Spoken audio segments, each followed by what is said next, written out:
Hi, everyone, and welcome to Wild the Podcast, where we dive into what we love doing, and that is having inspiring, life changing conversations live on air.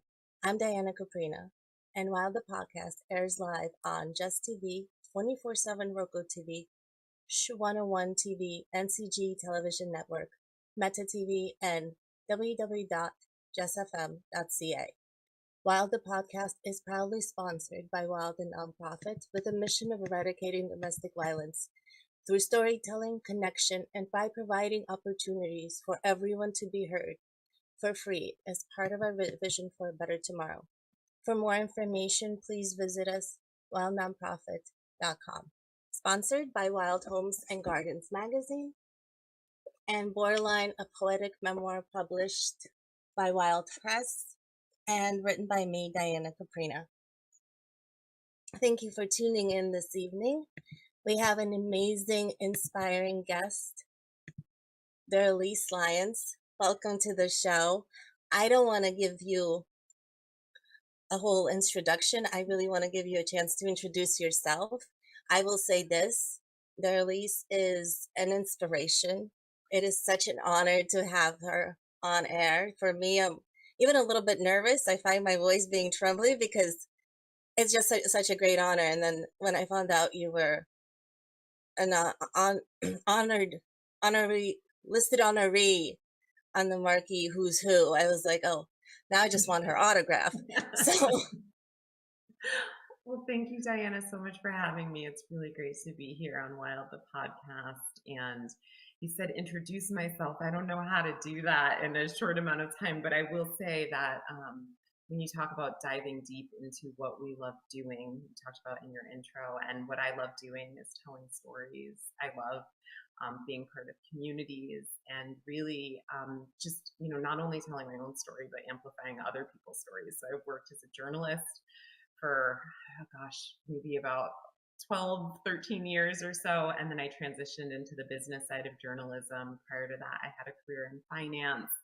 I've lived sort of I do comedy improv, and they have something in comedy improv called Yes and I think that's really core to my personal and professional life, is really just jumping into new opportunities, sometimes falling flat on my face and mostly falling forward. So I'm really grateful to be here and to take the conversation wherever it leads. Thank you again for having me. I appreciate you. So I listen to your TED Talk, and I do want to dive into it. I personally found it really inspiring. It's kind of an immigrant who didn't really fit in, and I personally don't think I really fit into any of those check boxes you mentioned either, because um, I'm half Armenian, half Russian, and that's a wild bit of a mix because for Russians, when I was growing up, I was considered dark, so I was by the Russians, the lighter ones. We were called черный in Russian, which translates to black, basically in English. And so when I moved to the U.S., obviously I became really white. So, and then I listened to your TED Talk, and I was like, wow, she's really an amazing. Like I really felt it. And so for anyone who hasn't listened, can we dive a little bit deeper into that? Sure, absolutely. So several years ago now, it was during the COVID-19 pandemic, I gave a TED talk about being Black and white, biracial, and my experiences with embracing all sides of myself and the various cultures that I've been exposed to as someone who has both Black and white heritage. And it was interesting. Like, I mean, that really is my experience, as being someone who has been asked a lot of my life, what are you? And has always sort of said, I'm Black and white. And sometimes people are really receptive and open to that. And sometimes people are like, well, but like, really, what are you? And which box should you check? And so that was the foundation of the TED Talk. But it's really interesting, Diana, because I had written a book called I'm Mixed under the pseudonym Maggie Williams prior to doing the TED Talk. Mm-hmm. And so I've been speaking about race and biracial identity to young people for years. And then after doing the TED Talk, think it was maybe, oh gosh, I lose track of time with the pandemic, but maybe about 3 or 4 Yeah. years Oh, that ago, happens. Yeah. I had the opportunity to do a podcast called On Being Biracial with a fellow journalist, Malcolm Burnley. We had some great support from a journalist, Emily Previty, and we were funded by the National Association of Black Journalists and Resolve Philadelphia and the Philadelphia Journalism Collaborative. And I could be here listing all of the people that contributed to that project, but I got to interview, I think Malcolm and I interviewed about 45 people for the On Being Biracial podcast. And so I was really able to dive deep into other people's experiences of their own multiracial identity. And so for me, the TED Talk was so inspiring and beautiful, and I was so grateful to be able to tell my own story. But it also opened some doors for me into being able to create community around people who had mixed race identity and experiences. And you talked about kind of seeing yourself a little bit in the experience that I talked about and the story that I told.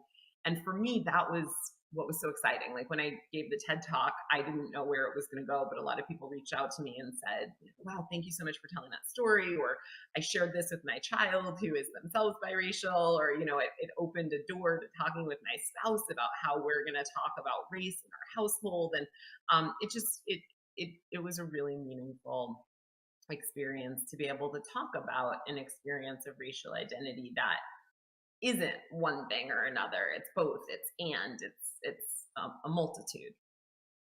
Yeah, it's so much, and just to even embrace and just have that ability to say that I'm not going to pick one part of me that I identify as wholly, but there's just two parts of me and they coexist. And they must coexist because that's what makes me whole. And being that divided and by societal boxes, I feel like is really, I'm looking for a word. It's right on tip of my tongue. It's limiting. I know for me, just with my own immigration process, for example, it limited my ability because when I immigrated, I didn't know that I could still check off a box that I'm from the former Soviet Union and not marking I'm either from Armenia, but I'm not from Armenia. But wait, I was born in Georgia. That absolutely makes no sense. Right. And there's no real way of figuring it out. And I fit into those boxes and then I fell through the cracks, quite literally.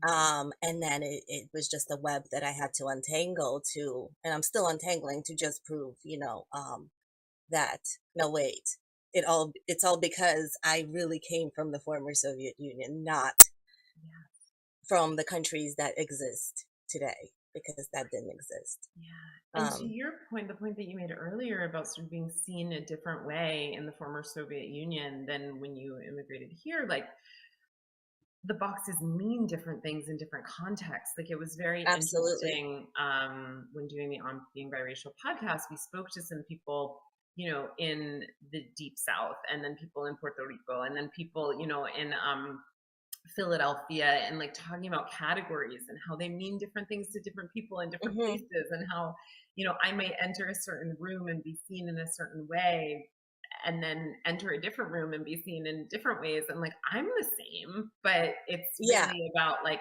how do I see myself? And then human beings crave belonging. And so, I was lucky enough to be able to belong like as my full self in many ways, but not everybody has that opportunity. And it's what you talked about is so shattering, right? To have to like pick boxes that don't really fit, and then you talked about like falling through those cracks and all of the work and the emotional labor that takes. And some people never really figure that out or never feel like they can claim all of themselves. And I do want to say, because every time I have this conversation, I feel like people think that I have an opinion on how other people should identify, and I don't. I just think that people should be able to identify for themselves rather than having society or their family or whoever else say like, this is who you have to be. I think that people can hopefully, like, the more people can be who they are, the happier and the more intact our society can become, and the more diverse. Oh, absolutely. And obviously more understanding if we could all connect because I think that's how we're limited. Well, because the more we kind of fit into those boxes, it limits us, and then it can also shatter self-worth too, because you're trying too hard to be in something Yeah. that is not you, or maybe it's only a part of you, but Right. Yeah. Yeah. what about the And other part? totally. And I think sometimes like the opposite can happen and people can just be like, oh, well, I don't fit in, so I'm going to be a rebel, right? Or I'm going to Yeah, like completely defy society. And that yeah. also creates challenges and loneliness and a feeling of not belonging. And so I think like, yeah, I'm not a big fan of boxes or narrowness. And I think who we are and how we see ourselves can really change over the course of Hmm. time. I mean, in particular, multiracial people, often how we self identify changes over the course of a lifetime or in different scenarios. Like, you know, being in college, for example, a person might choose to identify in a different way than they did when they were growing up in their family home, and there were certain pressures to, you know, choose certain boxes or all boxes or whatever. And then, you know, sometimes depending on who someone marries or who they share their life with or the identities of their children, like might kind of highlight different aspects of themselves. But it's not just with racial identity that we see people shifting. It's all, you know, all aspects of who we are, right? Someone might be part of a couple and then they're divorced suddenly, and like, is Yes, that, you know, that's like that's yes. a change, right? Or someone may be Hmm. a parent or not a parent, or you know, people you know, gender identity, right? Like can be fluid sometimes as people, or sexual orientation. Like there's all these ways that who we are, we can know ourselves better over time. We can morph over time, and so I think those conversations are really nuanced and beautiful. Yeah. Oh, yeah. I feel that. I completely agree with you. You mentioned college, and I'm just curious, what was your college experience like? I know you went to NYU. That was my dream school that I never applied to, Yes. but it was a dream in this world where I live, that if I had the confidence, that's where I would. Well, if I had the financing and the confidence, immigration pay, all of it. If I had that, that would be where I would go. And I was a big fan of Felicity at the time too. So, Okay. Yeah. Well, it's funny because I either had confidence or recklessness, I will say. I'll tell you the story. I was going to a small college on a volleyball scholarship. My first college was Malloy College, and I went there for 3 seasons and I played volleyball for them. And it just was not a great fit. The only reason I went there was because I was getting a scholarship to play mhm. volleyball, and my grades in high school. In high school, I missed a portion of 82 out of 183 school days. Like I was not a stellar student. I didn't go to class, so I just went wherever would take me. Um, and would pay for my education because I grew up, Mhm. you know, I didn't come from a family with a significant amount of money, and so like I had to kind of be agile and choose something that I could afford because I paid for my college mostly by myself. My family helped a little bit, but so I was there for 3 seasons, and I ended up leaving Malloy, and I was just working for I think half a year. And I only applied to one school to transfer to. I only applied to NYU because I was like, I want to go there. I want to be in the city. And so I applied there. And there was I think I can tell the story now because no one's getting in trouble. I'm 42. I went to NYU back at like 19, you know, maybe so. Um, but I applied to the one school and I didn't hear back. And I was like, I don't know. Why haven't I heard? Other people are hearing. Why haven't I heard? And so I called them, and I went from being a very like laid back, couldn't care less student in high school to being an overachiever in college. Mhm. My first college, Malloy, I got straight A's and like 1 or 2 A pluses. I was so diligent and motivated and probably neurotic and like, you know, had some self-esteem issues, but I was a driven student. And so I called NYU and said like, hey, I haven't heard back. Like why, you know, I applied, and, you know, and they said, oh, there was a problem. We didn't get your high school transcript. So, so you're going to have to apply next semester, but we have a policy that we will not review anything unless we have everything. And I said, well, Mhm. you know, I sent in my transcripts. I requested them on time. I don't know why my high school didn't send them, but I, you know, oh, bless you. Yeah. You know, but I can send you proof that I sent them. And I said, well, and the woman was like, well, you know, but we really have this policy. And I said, can I just ask you a question? And she said, sure. And I said, did you review any of my materials? Did you read my essay? Did you Mhm. see my transcript? Did you do anything? And they were like, no, we have this policy. We don't review anything unless we review everything. And I said, well, I'm going to ask you to do something for me. I'm going to ask you to just look over my material and get back to me after that. And I can't believe I said that. I couldn't believe that came out of my, like, That is wow. but I said that. And they called me back within an hour and they said, yeah, we want you. If you send us your high school transcripts, we'll take you. And I had only applied to the one school. Like, why did I do that? I had no backup plan. I had no, like, that is and bold. I've never even visited the campus. I didn't know anything about NYU. I just thought, like, it's a good school, so I'll go there. And so it was, I don't recommend that for anyone. I believe in the power of safety schools, but for some reason, I got in, and you know, it was not a traditional college experience. It was living in New York City while going to class. I liked that at the time. I think transferring also, I didn't have a traditional college experience because I didn't start off with a cohort or anything. Mhm. So yeah, I mean, I loved the education there. It was really valuable. I was surrounded by people who were smart and Yeah. capable and independent thinkers. And so I loved it. But again, like if someone wants a campus experience or they want to That's not a campus. yeah, no, that's not. It's living in New York City while or at least it was 20 years ago when I went there. Do they have dorms? I'm just They did, yeah. They had dorms, but they were like the dorms sort of functioned as apartment buildings. You were just like right. living, Mhm. you know, in the city. I actually, I'll tell this story. I had my roommate was a nudist, and so I spent I spent all of my first semester like not knowing where to look. It was so awkward. It was and I didn't have the self confidence to say, you know, put on some clothes, please. So I was always averting my eyes and keep like head in a book. And but yeah, it was a fun time living in the city. It was an awkward time, but it was great. I wouldn't change anything about it. I'm so glad that I had that education, and I double majored in English and religious studies, and minored in history. I don't technically use my degree at all today, but Yeah, I was gonna ask you. Then you did finance. So yeah. how did you switch? And wow, what a switch! Well, it was interesting because I mean my mom was an accountant. She's a Mhm. scrappy single mother and an accountant until I was 11, and she met and married my ex stepdad. And she taught me bookkeeping. So when all of my friends were babysitting and making $8 an hour, I was doing QuickBooks Pro and making $25 an hour at like 12 years old. And so all of my jobs I worked throughout college, and all of my jobs were just in finance. I worked for a medical education company, and then I went to work for a hedge fund, and like so it just sort of fit. Yeah.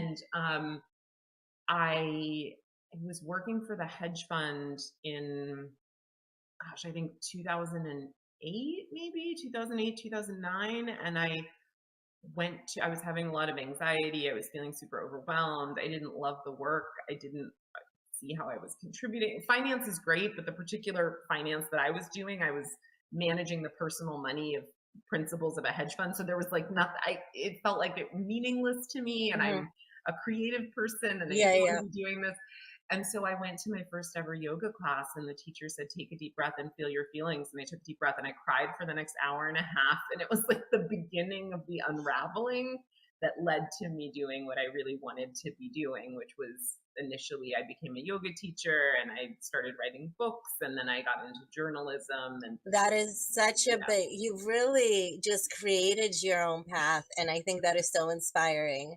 well, it was like Um, breakdowns to break through, right? I mean, right. yeah, I That you sobbed. I gotta, was, yeah, crying at work with glass off in a glass office. Like it was not a pillar of mental health at that time. But yeah, I feel like um, partly luck and then partly just my soul's yearning to do more of what is in alignment with my values and my purpose led me to the life that I'm currently leading. But yeah, it was definitely a transformation born of pain, and yeah, a lot of What was it like in journalism? I'm curious. Oh What yeah, was your journey in journalism? My sister actually is a journalist, really? and I know she's going through her own kind of ups and downs now. She's actually in Armenia right now, Wow. and trying to kind of create her own path and trying to understand our ancestors and create her own path. And she's just kind of going through it. So I'm curious, Yeah. um, and also Well, for our audience, anyone who's interested in journalism, what is some of the advice you would have? sure. Well, I got into journalism completely by accident. I was not trained or qualified to do it, but I went to I had a yoga student set me up on a friend date, like a blind date. She was just like, Mhm. "Oh, I know this person who likes yoga and likes to write. You should meet her." And I met the person, and the person happened to work at WHYY, which is Mhm. Philadelphia's NPR like Oh, station, that's very cool. radio station. Yeah. And this woman invited me to a WHYY mixer, and I was like, sure, I'll come to it. Like, oh yeah, sure, I'll meet new people. And I went to that mixer, and there was an editor there at the time. His name is Gene Son, and we just struck up a conversation. And I was telling him about a story that I knew about, and I said, oh, you should cover this. And he was like, oh yeah, that's great. Pitch me a story. I think he thought I was a journalist, but I wasn't. And so I took his card and I went home and Googled how to pitch a news story. And he was like, oh yeah, great, do that. And so I did that. And I like, and I gave him like a 15-minute script for a 5-minute radio spot. And he explained to me that, the 5 minutes was Yeah. not a loose suggestion. Like you have to stick within time parameters and things for journalism. And so I got into journalism in a very non-traditional way. I Hmm. didn't like go to journalism Yeah. school and come through a newsroom or anything. And then I worked on a freelance basis. The particular area of journalism that became my expertise was I was reporting on individuals who've experienced some sort of oppression and looking at systems of oppression. Like I called it at the time diversity, equity, inclusion, and belonging focused Hmm. journalism. So I was, interviewing a person who'd been kept in a cage at the border and, interviewing police officers in the aftermath of George Floyd, police officers of color, Hmm. interviewing, indigenous folks about their experience, survivors of the Holocaust, looking at just all different, like really deep subject matter for former white supremacists who had Hmm. like left there, and talking about the philosophies behind that. And so it was all kind of like I wasn't doing news, I wasn't doing anything that was like breaking, but I was really looking at But these that is deep so systemic interesting. issues and holding Hmm. space for people to talk about some of the worst moments of their life, survivors of sexual assault and trauma and violence against women and LGBTQ youth who'd been thrown out of their homes by their parents or disowned. And so it was a very meaningful path to be on, to be Hmm. holding space for people and sharing those stories. It was also very emotionally draining and beautiful, and I'm so grateful that I did that work. But I got to a point where I was like really struggling with I mean, I'd go to a cocktail party and people would be complaining about like the weather or whatever, and I would just want to shake them and say, like, people are suffering. Do you not know? And I was like, okay, I think it's time to take a step back. And so then I became the publisher and executive director of a local newspaper in Philadelphia, and I Which was is there. also so cool, right? Yeah, So you it did was. this journalism bit, and then you're like, wait, now I'm going to be a publisher. Yeah, right. And And I didn't there's a know what a difference publisher between was. journalism and publishing. Yeah, right. Yeah. Well, I had no idea. I got hired as a business growth officer because I was like, oh, I have this finance background. I love Mhm. journalism. Like, let me, apply. It was a 2-year grant funded position. And I got the grant and I enjoy community building and fundraising and all of those things. And so I started working for the organization, and within a couple of weeks, they came and they offered me the job of publisher. And I laughed at them because I thought they were kidding. And they were like, no, really, like, will you take this on? And I was like, let me go home and Google what a publisher does because I don't actually know what that is.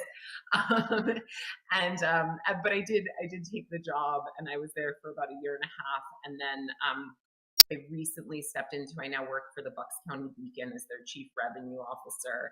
And it's so much fun. Like they do a lot of like the kind of journalism that I got my start in Yeah. journalism, really looking at like these deep systemic issues. They Yeah. cover, homelessness and like the education systems and systemic disparities. And, we've been called out by some white supremacy groups for like, the coverage that we've done, which always makes me feel like I'm Hmm. doing a good job, right? If we get Yes. negative feedback Yes. from people that are doing nefarious things in the world. So yeah, so that's great. I love that role. I feel super lucky to be able to be raising money and creating community connections for an organization that is doing good work and is doing the That kind of sounds work so that, amazing. yeah, it's great. And it sort of blends, like, I mean, I think, like, I heard the saying, life is lived forward but understood backward. I don't know who said it. I'm probably missing, I can't give them proper attribution. But I do feel like now, looking back on it, I'm so grateful for my background in finance and business because it Hmm. does inform the work that I do today. I'm grateful for my journalism experience and storytelling expertise. And now I'm in a place where I'm getting to kind of use it all in a way that feels nourishing and enriching rather than depleting. So it's great. It's been a really beautiful journey with some bumps along the way. Um, so I'm honestly curious. How did you write your pitch? I'm backtracking you, but I Oh am yeah, that curious first pitch. about your pitch. Gosh, I Um, mean, yeah, it was like did you feel 15 like you years. used your creative writing? And for anyone who's listening, how would you say, what is a pitch? How do you pitch? Right. Yeah. Well, Um, I mean, so this was at a time before ChatGPT, thankfully, yeah, because so it was like I was using my original voice and my yes, original, yes. but I did Google how to pitch a news story, and it was like the core components, right? Like, you want to give an interesting hook. So just to Hmm. give a broader sense, like, when a person, a journalist, a freelancer, an aspiring journalist, or an aspiring author who's like wanting to pitch a book or something, Yes. which I had some experience with because I have written a number of books, and so I was used to sending like query letters, which is a little Hmm. bit similar, Yeah. but longer. And so for the pitch, I just Googled like how to pitch a news story, and I wrote, Dear Jean, and then I gave a hook about like, here's this interesting thing that's happening in the Hmm. world, and here's why I think your listeners would want to know about it, and here's why I'm the person to write it, and like, kind of, this is the angle I want to take. What do you think? And he got back to me and was like, yes, yes, yes. And it's interesting because now I've had the experience of being on the receiving side of other Hmm. people's pitches, as Yes. well as on the side of like pitching and putting myself out there, whether it's Right. creating a novel or sending in a news story as a freelancer, like a news story idea, or a project proposal or whatever. And it's really just like, I mean, it's kind of, you've heard of the elevator pitch and stuff when Yeah. people Yeah. are in sales, and it's a little like that. It's like, how do you give someone just enough Enough. to pique their interest and make them excited, but not too much, right? That they get bored. Yeah. And also, I think it's really important, if someone is interested in journalism or they are interested in sales, it's like, what am I going to do for you, and why Yeah. do you need me? And so that's something that I always really appreciated when I was getting other people's pitches, is like that they'd read the newspaper or the Yeah. Yeah. whatever that I was working on, and they kind of could reference something, and they would say like, oh yeah, I heard about this, I know about such and such that you covered, and I'd like to write about this Mhm. other thing that would be of interest to your audience because your audience is interested in this. And so I think the more personal pitches can be, the better. And just in life in general, right? Like, when someone is more specific and more engaged with you, it resonates more than like Yes. small talk, Yes. right? Or Right. yeah, yeah. Um, what was the experience though of writing? Because you wrote and published your book, so like, did I you have to did. pitch that? And well, for me, for me with my book, for me pitches have always been personally easy. Yes, yeah, I as a kid, I sent myself to private school. Like I sent myself to boarding school. yeah, That was my decision. I wanted to go. I applied. I went through the interview process, the essay process. So it was kind of always in my second. I don't know what, Yeah. maybe if it's genetic. I mean, I know my father's really into kind of the Yeah. pitches and getting into the schools, the elite schools, and doing all this stuff. So maybe it came naturally to me. I have no idea, but it's always been that.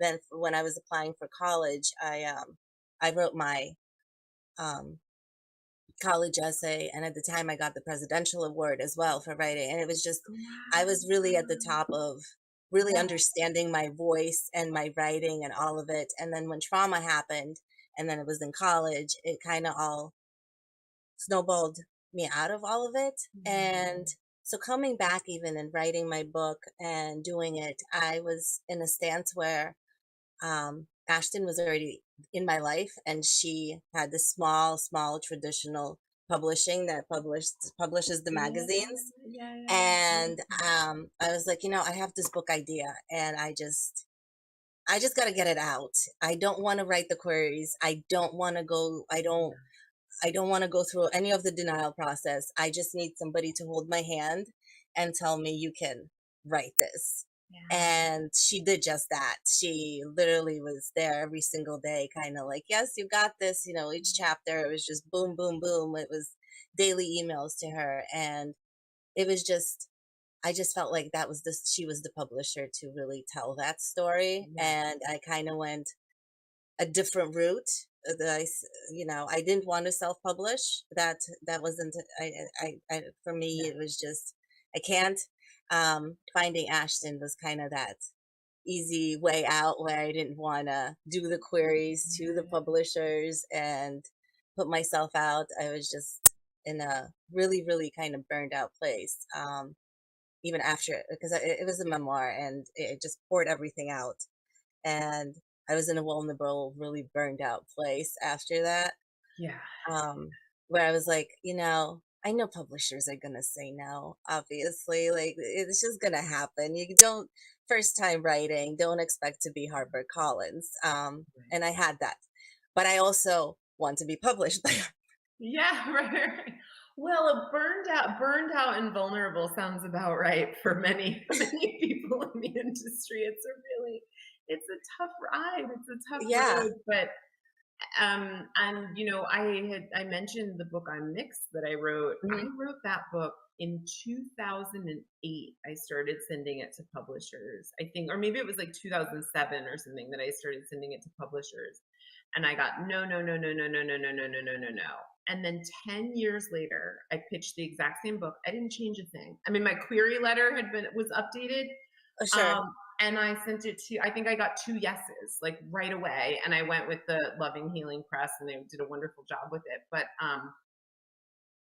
yeah, I mean, to your point, like rejection is so real and so inevitable, and it's part of the whole thing. And sometimes it's about timing and like who Yeah. you get on what particular day. And so I always just feel like, um, when people want to write, I'm like, do you want to be famous, or do you want to get your work out there? Like, or do you want to be what are your goals? Do you want to hold on to your work product and not have it changed in a million different ways? Because then maybe you don't want to go with the big five publisher. Hmm. Maybe you're better off going with a publisher where your voice and your vote, carries a different level of weight, or where the marketing team can really be behind you. So yeah, I mean, the publishing industry is I mean, you're talking about wild, but it's wild.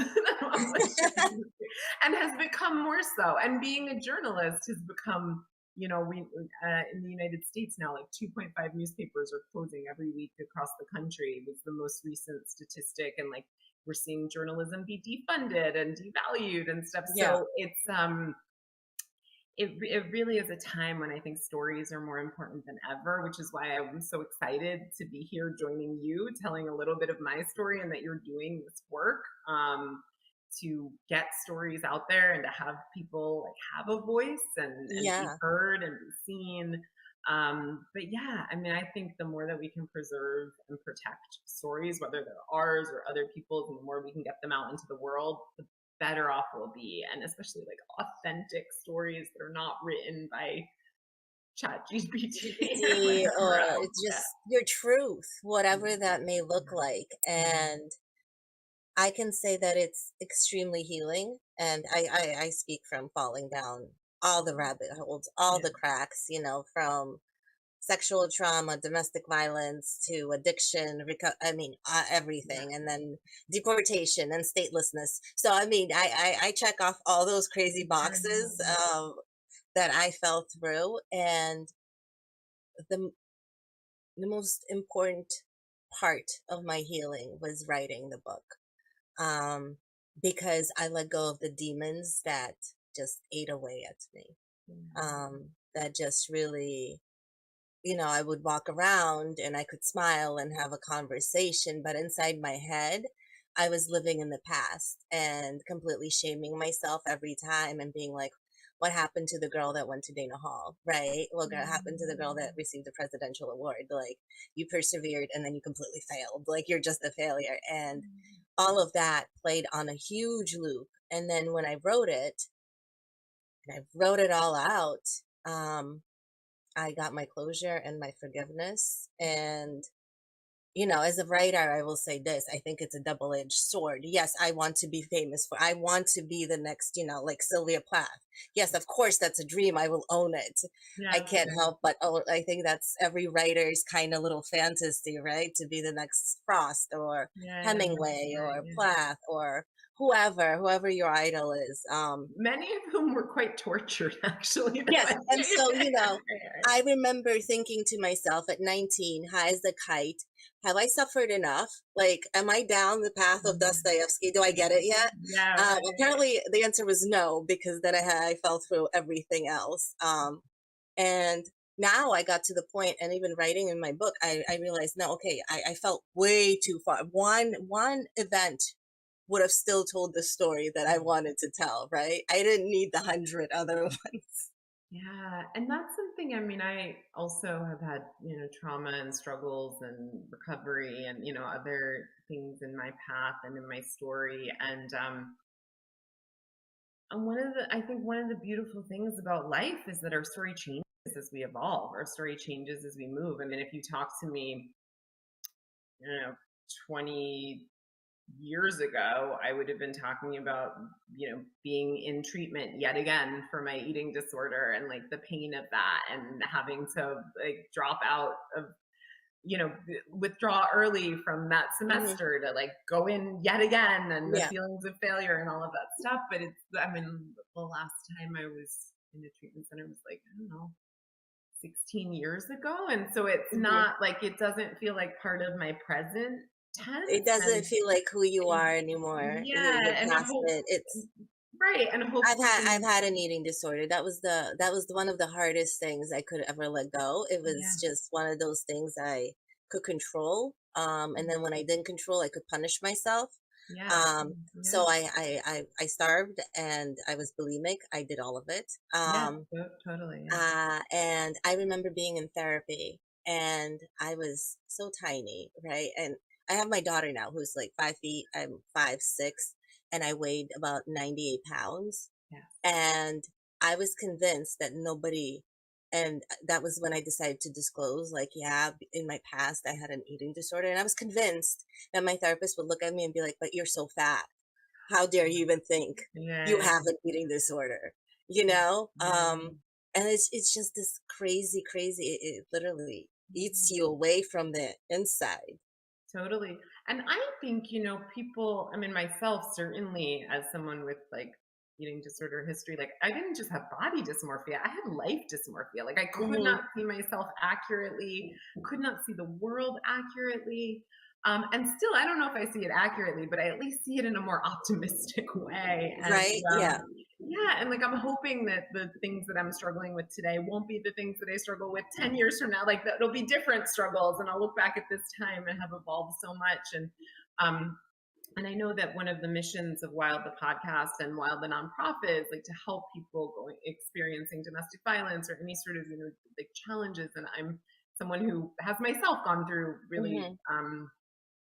painful and abusive relationships because that was where I thought I was, like that was the level of worth that I thought that I had. And I remember like dating a drug addicted ex-boyfriend for I spent like 10 years with this person. And And so I just want to say, like, whatever someone is going through who's watching this or listening or whatever, like that it doesn't have to be the reality for forever. There is a way out. There are ways forward. There is support. There's love. There's community, you know, and it doesn't matter how low someone's self-esteem is. Like, we're all worthy of love and care and Oh, support and absolutely. nurturing. And even if, like, even in the moments when I don't believe it for myself, even in the moments when people may not believe it. But yeah, I mean, I think that and to your point, you talked earlier, Diana, about like smiling out in the world but having these conflicts. Mm-hmm. Like, I've experienced that as well, and even some of like my proudest moments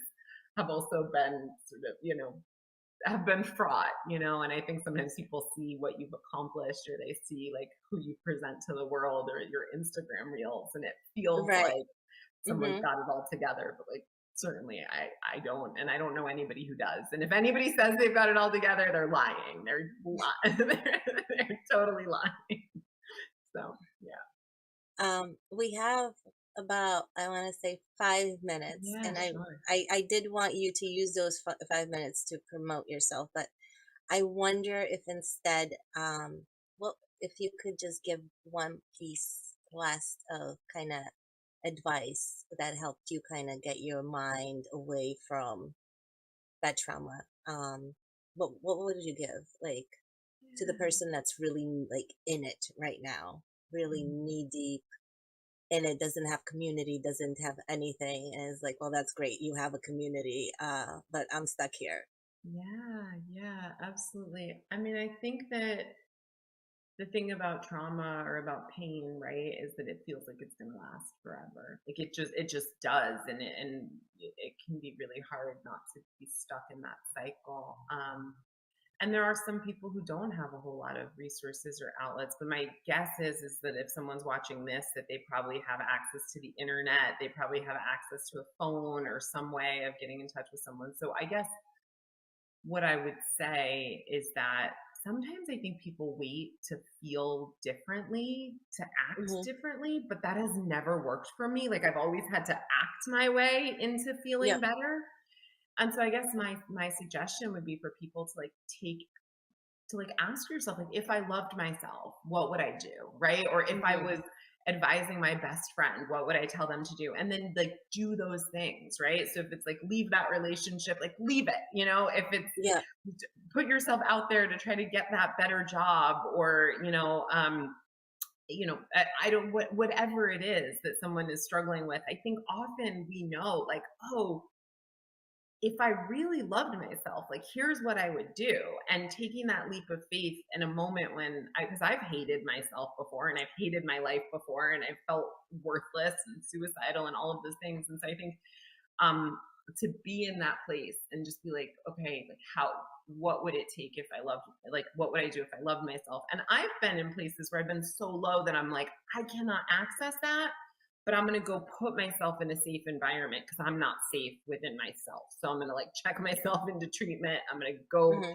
see a therapist. I'm going to go like do something, go be with friends or whatever, go to recovery meetings, or like go be in a place where I might hate myself, but there are going to be people that will love me and will support me.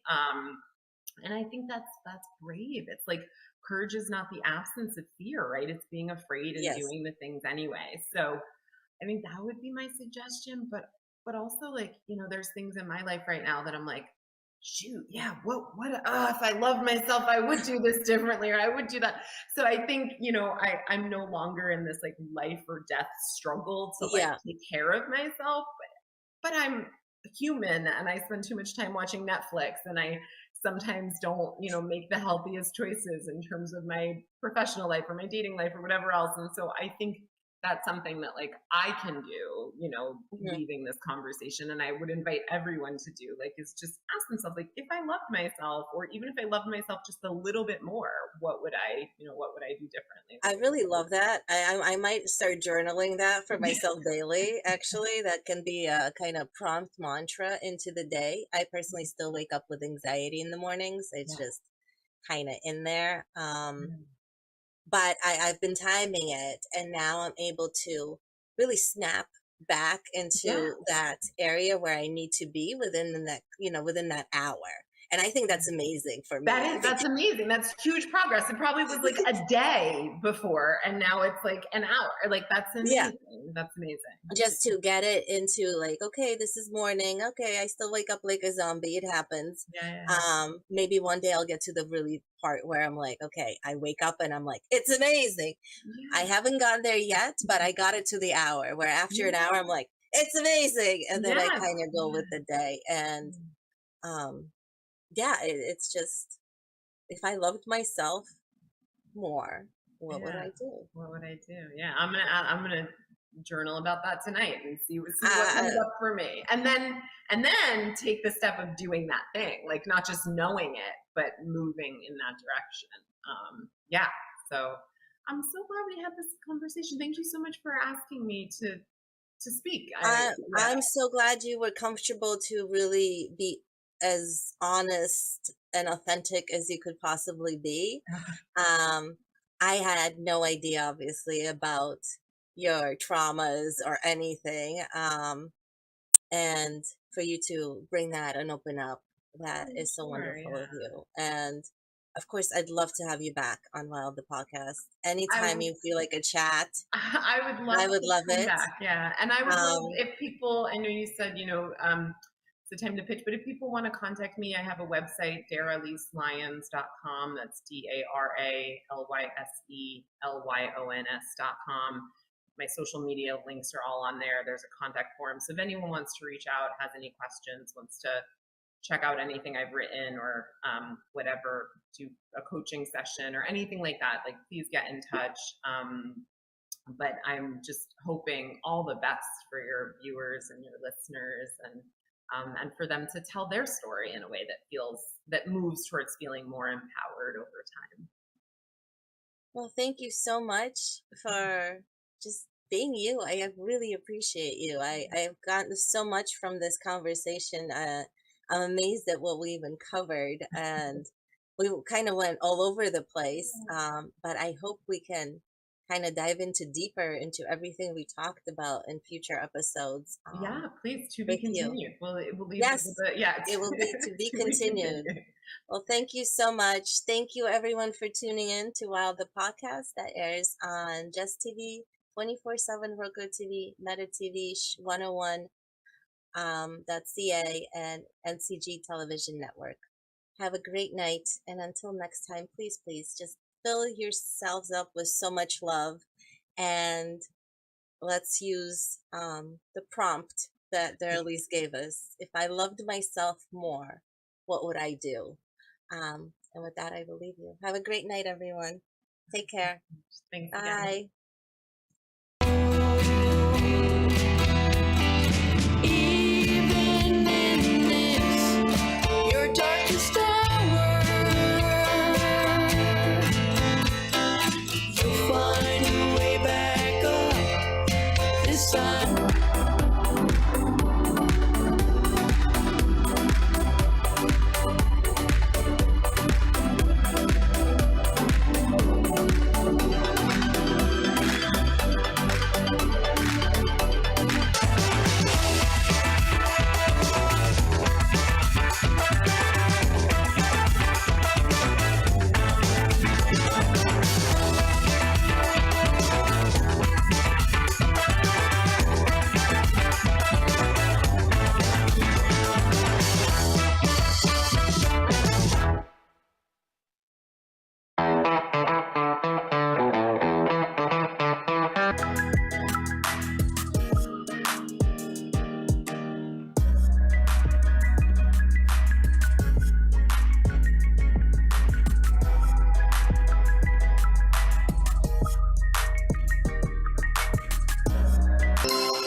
check and we progressing. No mission is impossible, so I destroy the message before it self-destructs. Y'all caught in.